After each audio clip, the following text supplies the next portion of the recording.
Mining అనేది శ్రీలక్ష్మి కేసుకి జగన్కి సంబంధం లేదు. జగన్ కేసుల్లో శ్రీలక్ష్మిది వేరు. ఓబులాపురం అనేది గాలి జనార్దన్ రెడ్డికి సంబంధించినటువంటి కేసు.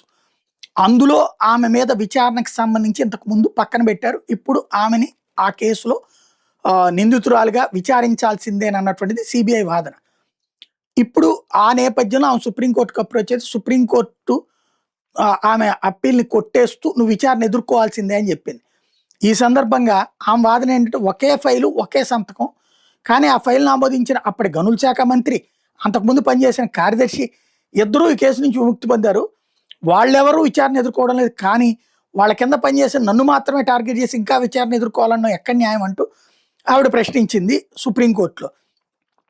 శ్రీలక్ష్మి దాఖలు చేసిన పిటిషన్ మీద మంగళవారం సుప్రీంకోర్టులో విచారణ జరిపినటువంటి సందర్భంలో justice M M Sundresh, justice N Koteswara సింగులతో కూడిన ధర్మాసనం మాత్రం ఆమె వాదనని తోసిపుచ్చింది. ఏదైతే ఖచ్చితంగా కింద కోర్టులోనే తేల్చుకోండి అన్నటువంటి విషయాన్ని తేల్చెప్పింది. మేమేమి ఆమె తప్పు చేసిందని ధృవీకరించట్లేదు, మెరిట్స్లోకి వెళ్ళట్లేదు, సాక్ష్యాధారాలను ఇక్కడ పరిశీలించట్లేదు, పిటిషనర్లు ఏవనెత్తిన సమాన న్యాయం, కేంద్ర ప్రభుత్వ ఉత్తర్వులు, ఇతర సాంకేతిక అంశాలని ట్రయల్ కోర్టులోనే తేల్చుకోమని చెప్పింది.